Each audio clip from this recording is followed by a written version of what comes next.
bạn đến với kênh Cổ Nhân Xưa. Chúng tôi rất vui khi gặp lại mọi người trong nội dung ngày hôm nay. Sau đây, mời bạn lắng nghe nội dung Chỉ khi biết buông bỏ, bạn mới chạm đến giác ngộ chân thật.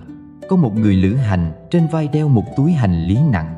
Đi suốt dặm dài, đôi chân mỏi, tấm lưng còng xuống, nhưng anh ta vẫn không dám đặt túi xuống.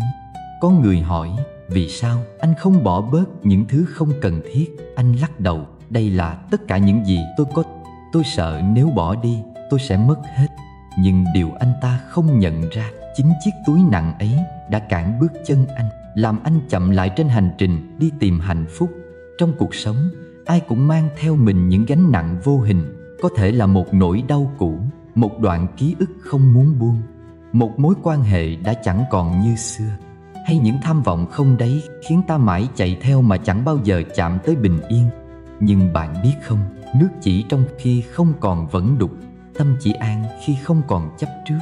Buông bỏ không phải là mất mát, mà là để có được nhẹ nhàng, là đặt xuống những gì không còn thuộc về mình, là học cách bước tiếp mà không bị quá khứ níu kéo.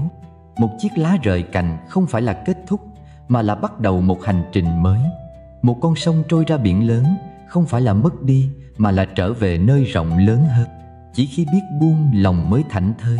Chỉ khi biết buông, ta mới thực sự tự do. Và chỉ khi biết buông, ta mới chạm đến giác ngộ chân thật. Có một người đàn ông từng chịu nhiều tổn thương. Anh yêu một người, nhưng cuối cùng cô ấy rời đi, bỏ lại anh giữa những ngày chông chênh nhất.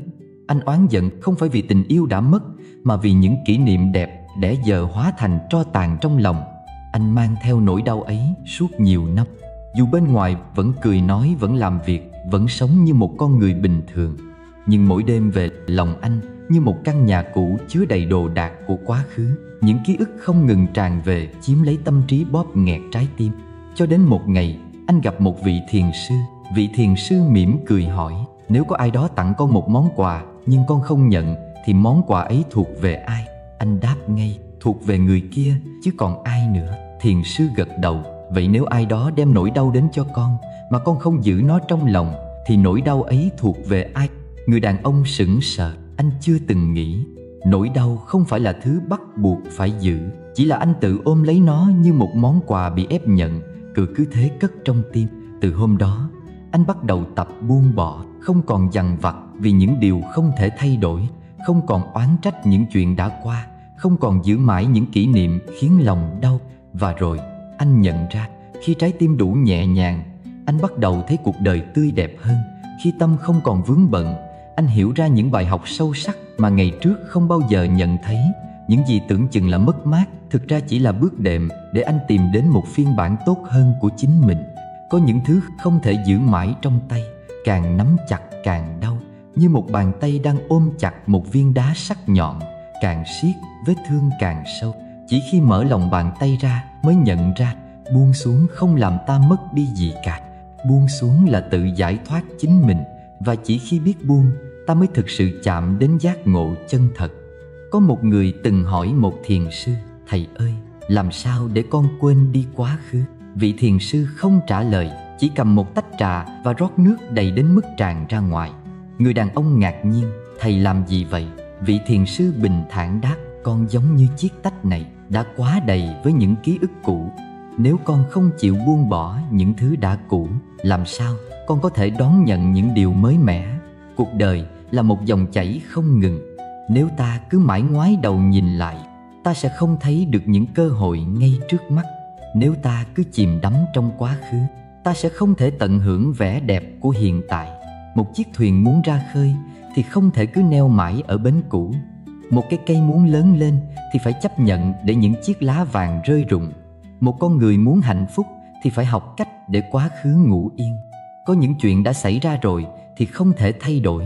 Có những người đã rời đi thì không thể quay lại. Có những cơ hội đã trôi qua thì không thể nắm giữ nữa. Nhưng điều đó không có nghĩa là cuộc đời đã chấm dứt. Cánh cửa này đóng lại thì cánh cửa khác sẽ mở ra. Quan trọng là ta có dám buông bỏ hay không. Nếu cứ mãi đau khổ vì điều đã qua, ta chỉ đang tự trừng phạt chính mình. Nếu cứ mãi sống trong quá khứ, ta đang đánh mất chính hiện tại của mình. Vậy tại sao không thử một lần đặt những ký ức cũ xuống để đôi tay mình được nhẹ nhàng hơn? tại sao không thử một lần ngừng tiếc nuối, để trái tim mình có thể rộng mở với những điều mới mẻ?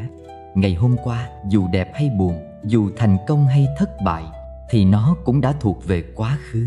Thứ duy nhất chúng ta thực sự có là ngày hôm nay. Nếu ta biết trân trọng hiện tại, nếu ta biết sống trọn vẹn với từng phút giây đang diễn ra, thì ta sẽ không cần phải hối tiếc về bất cứ điều gì nữa. Mỗi người đều có những ký ức khó quên. Những chuyện cũ đôi khi vẫn trở về trong tâm trí như một bản nhạc lặp đi lặp lại.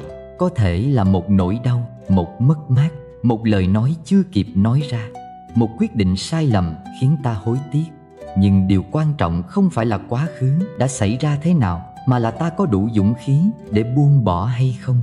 Bạn có đang giữ trong lòng một điều gì đó từ quá khứ mà chưa thể đặt xuống không? Một mối quan hệ đã kết thúc nhưng bạn vẫn không ngừng nhớ về. Một cơ hội đã trôi qua nhưng bạn vẫn tự trách mình. Một người nào đó đã làm tổn thương bạn nhưng bạn vẫn chưa thể tha thứ. Nếu có, hãy thử nghĩ xem điều đó đã ảnh hưởng đến cuộc sống của bạn ra sao. Nó có khiến bạn đau lòng mỗi khi nhớ lại không? Nó có ngăn bạn tận hưởng hiện tại không? Nó có làm bạn bỏ lỡ những điều tốt đẹp đang ở ngay trước mắt không? Hãy thử một lần đối diện với những gì mình chưa thể buông bỏ. Nhìn thẳng vào nó, chấp nhận nó, rồi để nó ra đi. Bởi vì chỉ khi bạn thực sự buông xuống, bạn mới có thể bước tiếp một cách nhẹ nhàng. Có bao giờ bạn cảm thấy mình đang gồng gánh quá nhiều thứ trên vai không? Những muộn phiền, những lo âu, những nỗi buồn không tên cứ đè nặng lên tâm hồn, khiến mỗi bước chân hành trình cuộc đời trở nên mệt mỏi. Càng cố níu giữ, ta càng thấy kiệt sức. Càng cố bám chấp, ta càng thêm khổ đau. Nhưng nếu một lần thử đặt xuống, bạn sẽ thấy thế giới này rộng lớn hơn, nhẹ nhàng hơn và bình yên hơn rất nhiều. Có một câu chuyện kể rằng một người lữ khách đi qua sa mạc, trên lưng mang theo một túi đá rất lớn. Ai gặp cũng hỏi: sao ngươi lại mang theo những hòn đá này? Anh ta trả lời: bởi vì ta đã nhặt chúng trên đường đi. Mỗi viên đá tượng trưng cho một chuyện ta không thể quên, một điều ta không thể buông bỏ. Nhưng rồi khi đến được cuối hành trình, anh kiệt sức không thể bước thêm. Đó là lúc anh nhận ra gánh nặng trên vai không đến từ con đường phía trước, mà đến từ chính những gì anh cố mang theo. Buông bỏ không có nghĩa là từ bỏ hay thua cuộc. Đó là sự giải thoát. Đó là hiểu rằng có những điều nếu tiếp tục giữ lấy chỉ khiến tâm hồn thêm tổn thương. Như một cánh diều, nếu cứ nắm quá chặt sợi dây, nó sẽ không thể bay lên cùng gió. Như dòng nước, nếu cứ muốn nắm giữ trong tay, nó sẽ nhanh chóng chảy qua từng kẽ ngón tay. Cuộc sống cũng vậy, có những thứ phải để nó đi thì ta mới có chỗ đón nhận những điều tốt đẹp hơn. Đức Phật từng dạy, muốn đi xa hãy mang hành trang nhẹ. Không phải ai sống trên đời cũng biết điều này. Có người cứ mãi sống trong oán hận, để lòng mình tràn ngập cay đắng. Có người cứ mãi tiếc nuối những gì đã qua, để rồi không thể tận hưởng những gì đang có. Có người cứ mong cầu quá nhiều, để rồi đau khổ vì không đạt được như ý. Nhưng tất cả những nỗi đau ấy đều có thể buông xuống. Nếu ta thực sự muốn, hãy thử tự hỏi lòng mình: điều gì đang khiến bạn nặng nề nhất? Điều gì đang làm bạn day dứt không yên? Điều gì khiến mỗi khi nghĩ đến, tim bạn lại đau như cắt? Nếu có một điều như vậy, có lẽ đã đến lúc bạn nên đặt xuống. Đừng nghĩ rằng buông bỏ là mất mát, vì khi đặt xuống những điều không còn phù hợp, bạn đang mở ra cánh cửa cho bình an bước vào. Như cơn mưa rửa sạch bụi trần, như ánh sáng len qua những tán cây. Chỉ khi buông bỏ những điều không đáng, bạn mới có thể nhìn thấy vẻ đẹp của đời sống này. Vậy ngay lúc này, bạn có sẵn sàng đặt xuống những muộn phiền trong lòng mình không? Đó là một câu hỏi không dễ trả lời, phải không? Vì đôi khi những muộn phiền đã trở thành một phần trong cuộc sống của ta. Ta đã quen với chúng, quen với cảm giác day dứt, quen với những nỗi buồn len lỏi trong từng suy nghĩ. Nhưng có bao giờ bạn tự hỏi, nếu cứ giữ mãi những điều đó, liệu bạn có hạnh phúc hơn không? Hay chỉ càng thêm nặng nề? Buông bỏ không có nghĩa là phủ nhận hay quên đi, mà là chấp nhận rằng có những chuyện đã qua, có những người đã rời xa, có những điều dù ta có tiếc nuối cũng không thể thay đổi. Như cơn gió thoảng qua, dù bạn có cố nắm chặt, nó cũng sẽ trôi đi. Như một dòng sông nước đã chảy qua thì không thể quay trở lại. Nếu bạn cứ giữ mãi những nỗi đau, bạn đang tự giam mình trong quá khứ. Nếu bạn cứ bám chấp vào những điều không còn thuộc về mình, bạn đang đánh mất những điều tốt đẹp đang ở ngay trước mắt. Có thể đó là một ngày nắng đẹp mà bạn không nhận ra, một nụ cười chân thành mà bạn bỏ lỡ, một khoảnh khắc bình yên mà bạn không trân trọng. Hạnh phúc thực sự không nằm ở việc có tất cả, mà là biết đủ với những gì mình đang có. Bình yên không đến từ việc kiểm soát mọi thứ, mà là từ khả năng chấp nhận và buông bỏ. Nếu một người không yêu thương bạn như bạn mong muốn, hãy để họ đi, để trái tim bạn có chỗ cho những yêu thương mới. Nếu một giấc mơ đã không còn phù hợp, hãy buông xuống để dũng cảm bước tiếp. Nếu một ký ức khiến bạn đau lòng, hãy đặt nó lại phía sau để mở lòng đón nhận những điều tươi đẹp hơn. Vậy ngay lúc này, bạn có sẵn sàng đặt xuống không? Không phải vì ai khác, mà vì chính bạn. Vì bạn xứng đáng được nhẹ nhàng, xứng đáng được bình yên, xứng đáng được sống một cuộc đời không bị ràng buộc bởi những nỗi đau cũ. Nếu sẵn sàng, hãy hít một hơi thật sâu, rồi nhẹ nhàng thả xuống những điều không còn cần thiết. Và rồi bạn sẽ thấy cuộc đời này vẫn còn rất nhiều điều tươi đẹp đang chờ đón bạn phía trước. Có một câu chuyện có thật về anh Lê Văn Luân, một người từng trải qua mất mát và đau khổ tột cùng, nhưng đã học được cách buông bỏ để tìm lại sự bình yên trong tâm hồn. Anh Luân từng có một gia đình hạnh phúc với vợ và con trai nhỏ. Cuộc sống của họ tuy không giàu có, nhưng luôn đầy ắp tiếng cười. Thế nhưng một tai nạn giao thông bất ngờ đã cướp đi vợ và con anh chỉ trong chớp mắt. Mất mát quá lớn khiến anh như rơi vào vực thẳm. Anh giận dữ với số phận, trách móc bản thân vì đã không thể bảo vệ gia đình mình. Nhiều đêm anh chìm trong nước mắt sống mà không còn cảm thấy ý nghĩa. Một ngày nọ trong cơn tuyệt vọng, anh quyết định tìm đến một ngôi chùa nhỏ ở miền Trung. Anh ngồi trước tượng Phật, lặng lẽ nhìn ngọn nến đang cháy. Vị sư trụ trì đến bên cạnh nhẹ nhàng hỏi: "Con có thể giữ mãi ngọn nến này không?" Anh Luyện ngạc nhiên trả lời: "Không thể, rồi nó cũng sẽ tắt."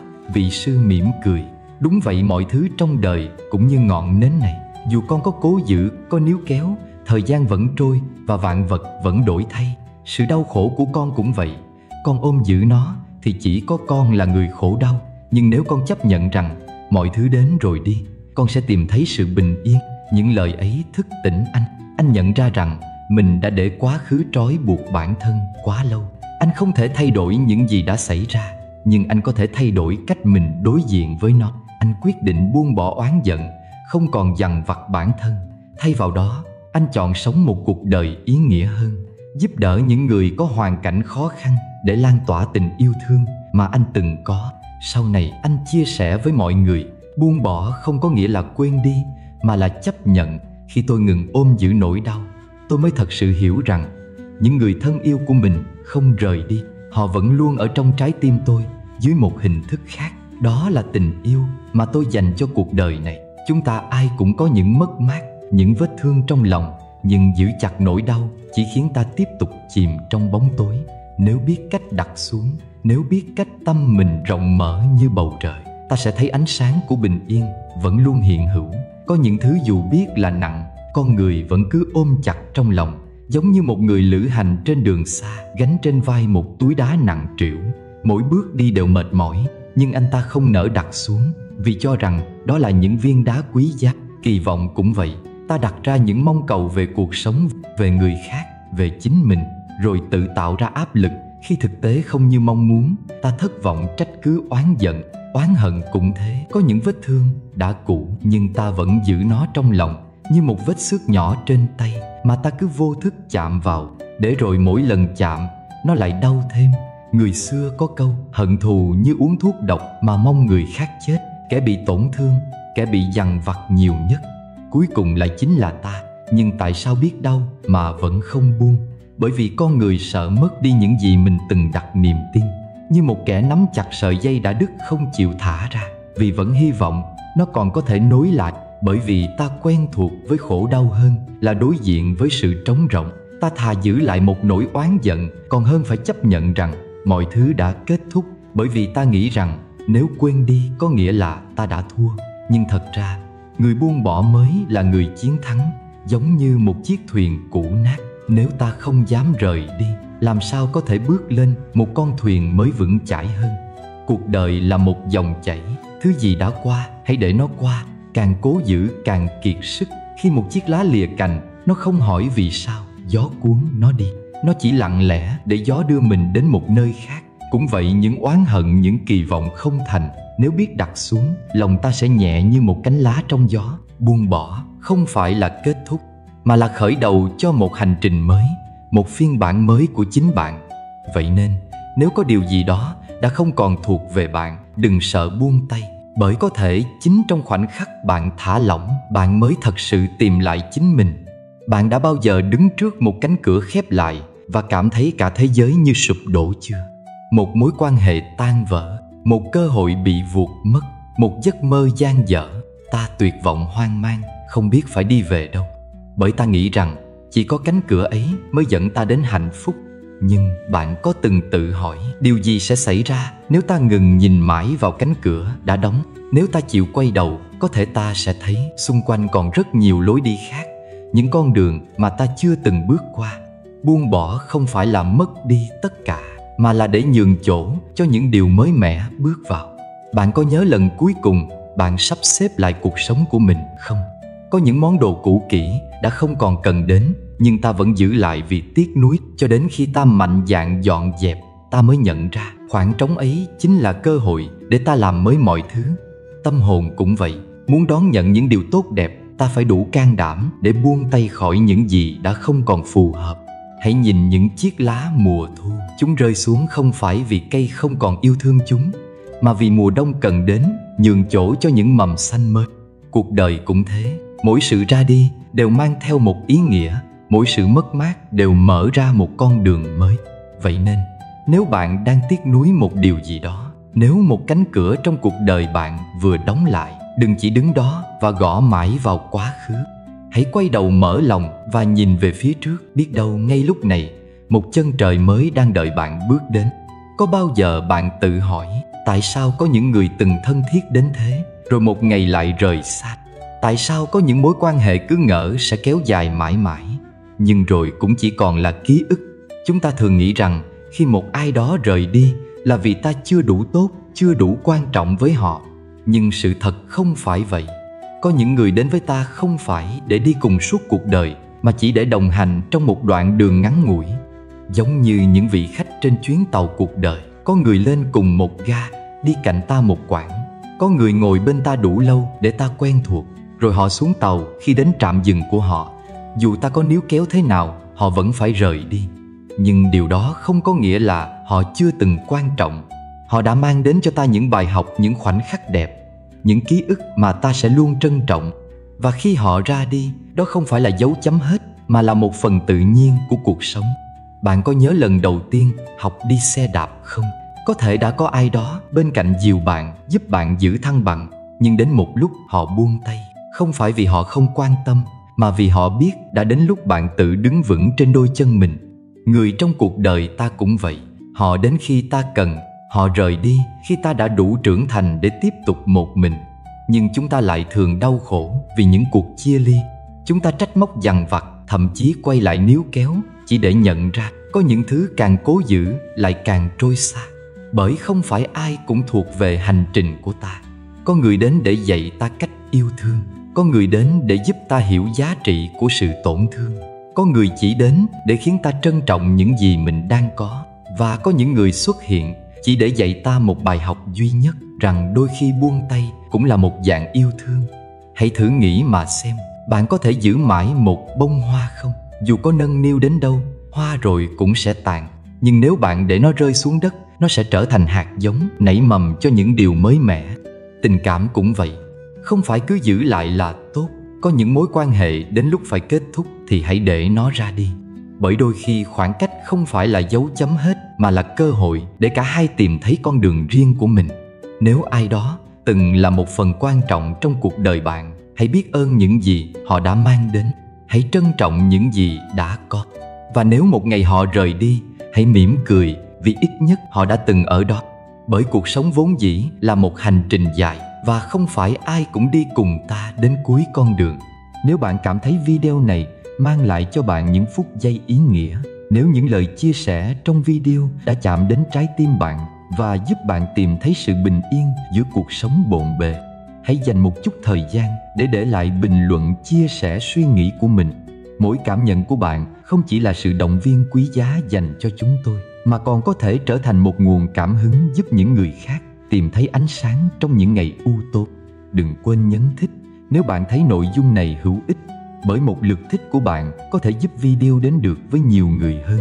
Và nếu bạn muốn tiếp đồng hành cùng những câu chuyện ý nghĩa, những bài học sâu sắc, những triết lý giúp tâm an lòng tĩnh, hãy nhấn đăng ký kênh ngay hôm nay. Cùng nhau, chúng ta có thể lan tỏa những điều tốt đẹp, giúp nhau tìm thấy sự nhẹ nhàng trong tâm hồn và sống một cuộc đời bình yên hơn.